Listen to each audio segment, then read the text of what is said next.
ocurre para pensar esto. ¿Fernando? Sí, voy a dar algunas cifras con cuidado porque está Martín, que es el que verdaderamente sabe La inflación, porque dice Argentina, el presidente, como un comentarista. La Argentina hasta 1945 tuvo una inflación promedio anual del 1,1%. Año 1945. No sé si le suena y a qué me estoy aludiendo. El presidente era jefe de gabinete de Néstor Kirchner. Ellos en el año 2004, después del ajustazo monstruoso de Duhalde y con Prat Gay en el Banco Central, la inflación llegó a ser del 4%. Del 4%.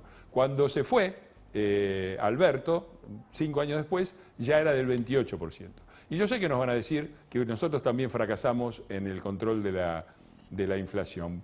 Sobre todo porque se habían planteado unas metas con mucho bombo y platillo, se había dicho cuál iba a ser el número, se anunció y después ya se volvieron incumplibles. Bueno, yo ahí me asocio a la crítica, a la autocrítica que se hizo ayer el presidente Macri en el programa de Mirta, de Juanita, que dijo que fuimos demasiado optimistas, y eso fue así.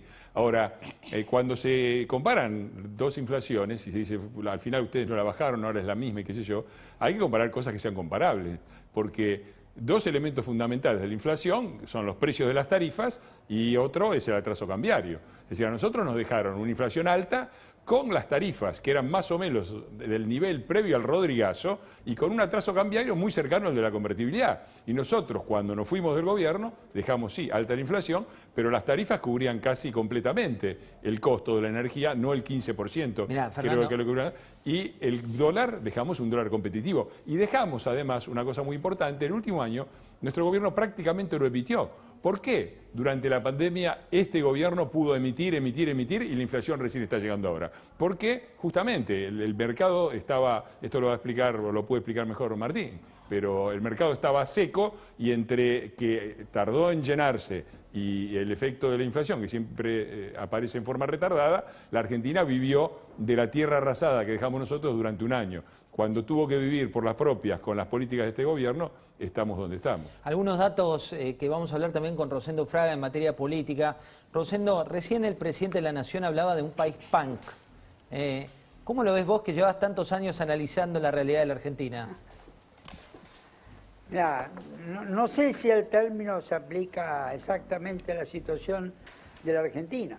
Yo creo que el problema de la Argentina ha sido no mantener un rumbo coherente. Y podemos discutir cuándo empezó esto, se empezó en los 40, en los 50, en los 60, pero este es el hecho. Un país que ha retrocedido, yo diría, algunos dicen el país que más retrocedió, el PIB per cápita o el ingreso per cápita en el mundo en el último medio siglo. Yo te diría que en eso ha habido un punto muy importante. La política ha fallado. Y la política ha fallado por no tener coherencia, yo diría, en este punto, no tener márgenes de acuerdos, y ahí me parece que está el punto central, ¿no? Es decir, la dirigencia política es la clave para el país.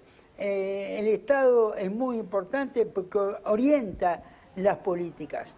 Entonces ahí se encuentra, la política es una gran responsable. Pablo.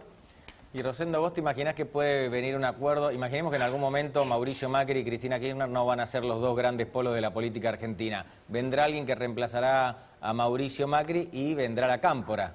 ¿Considerás que, por ejemplo, los que eran chicos de la Cámpora y ahora son más grandes y naturalmente seguirán creciendo, pueden facilitar ese acuerdo o van a profundizar las diferencias?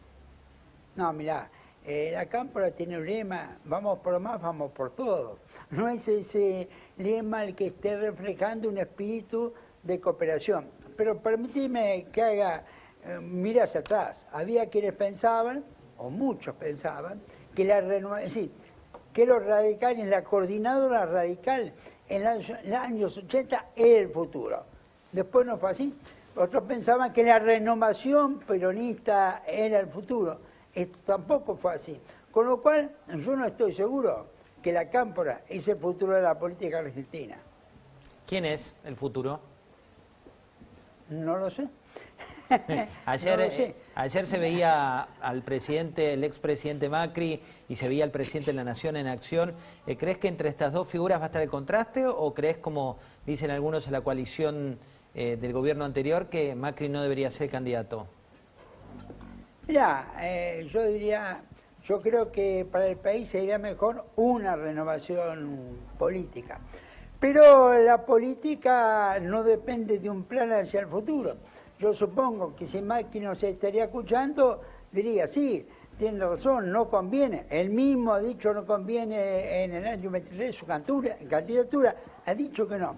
Pero vos fíjate que si uno pensaba en Cristina Kirchner como una candidata que pudiera ganar una elección en el año, por ejemplo, 2017, a mediados de 2017, parecía imposible, ¿no es cierto? Y hoy está en el poder como vicepresidenta, pero ejerciendo el poder. La política es imprevisible. Rosendo, por suerte te tenemos a vos para que hacerla más previsible. Te mando un fuerte abrazo y gracias por la deferencia de atendernos. No, gracias a vos. Tenemos el libro de Martín Tetaz. ¿Podemos mostrarte cómo se llama el libro que tenemos, si es el libro que viene, Martín? ¿Cuánto tiempo de investigación?